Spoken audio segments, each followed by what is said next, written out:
Yes, brother. So, anyways, I was trying to go into solutions Well, that. solutions for the black community have been given for decades, if not centuries. Okay. We refuse to do them. As voices as early as far back as Marcus Garvey, that's been 100 years from now. With some of his radio addresses he used to do in Harlem back in the early 1900s. Well, The times very have things changed. that the very things that he talked about 100 years ago could be applied today. Right. We haven't changed one damn bit. Okay. The only thing that's going to change for us is when we change. Quite frankly, this current generation, 35, 45, 55, 65-year-old people and up, quite frankly, I think we need to die off. As Brother Ronald Washington said of Black Media Incorporated, just die.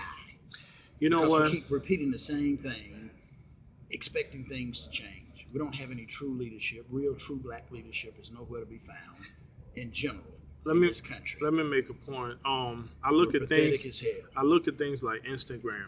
Before, rappers and models and everybody, they had to get like a contract to become popular and to really make it big in today's climate.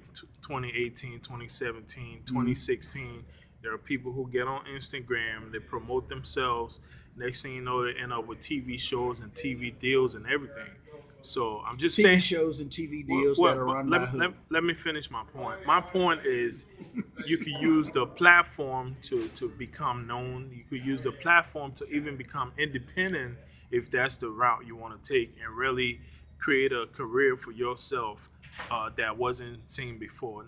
On the flip side, you have something like Patreon, you have GoFundMe that a lot of people have been successful to utilize and really make a change for themselves, whether it means gaining money for a specific cause or gaining money for their problems or for themselves.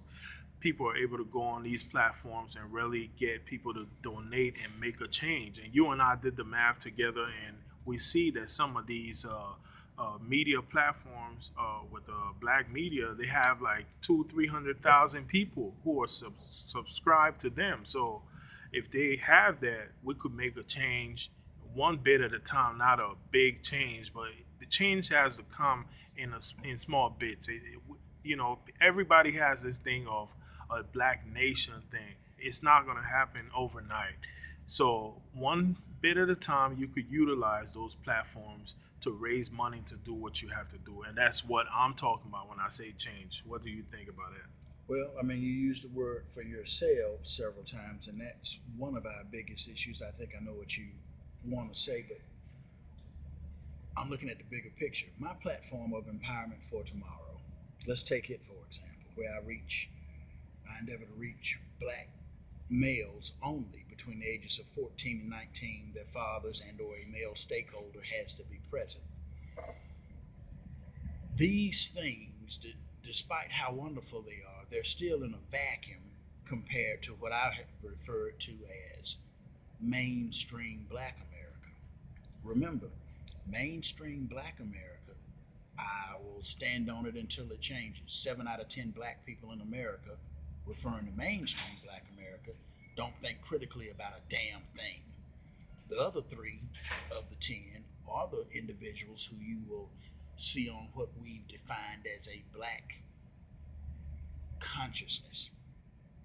And despite the number of views and despite the number of subscribers and so forth, it pales in comparison to the constant bombarding from the satellite from outer space that Steve Harvey and the Tom Joyner Morning Show have. You can take all of the views, in my opinion, and add them up together. They won't come across to the number of quote unquote subscribers that are going to work every day in the black community with their radio tuned to the Tom Joyner Morning Show or the Steve Harvey Morning Show. I wouldn't really agree And with that. that's where most of the change would have to come from. The people that you're talking about on Patreon and YouTube and people like me and people like – Dr. Claude Anderson and others, They haven't seen the light of day on the Tom Joyner Morning Show or the Steve Harvey Morning Show, where I believe I read a statistic. We have about 50 million people in Black America. The Tom Joyner and Steve Harvey Morning Show reaches about 36 million of those 50.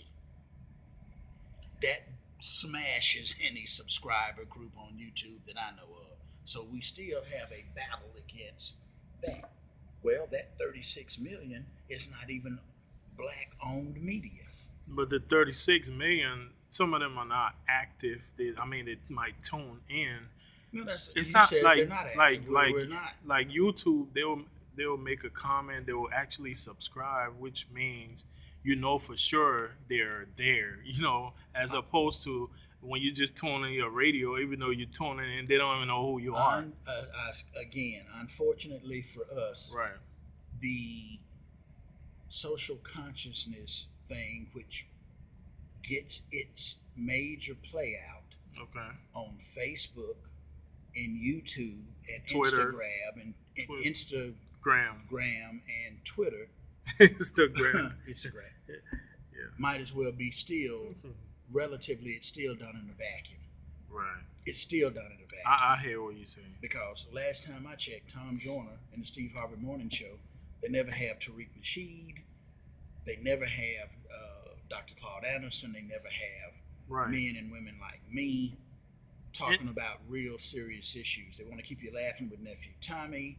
Right. They want to keep you doing all of this, and Because rightfully so, because they don't own the content. Not only that, They don't control the narrative. not only as they don't own the content, they don't control the narrative, and the audience are a mixed group. Matter of fact, you'll be surprised that some of these shows have more black or more white people checking them out than even black folks.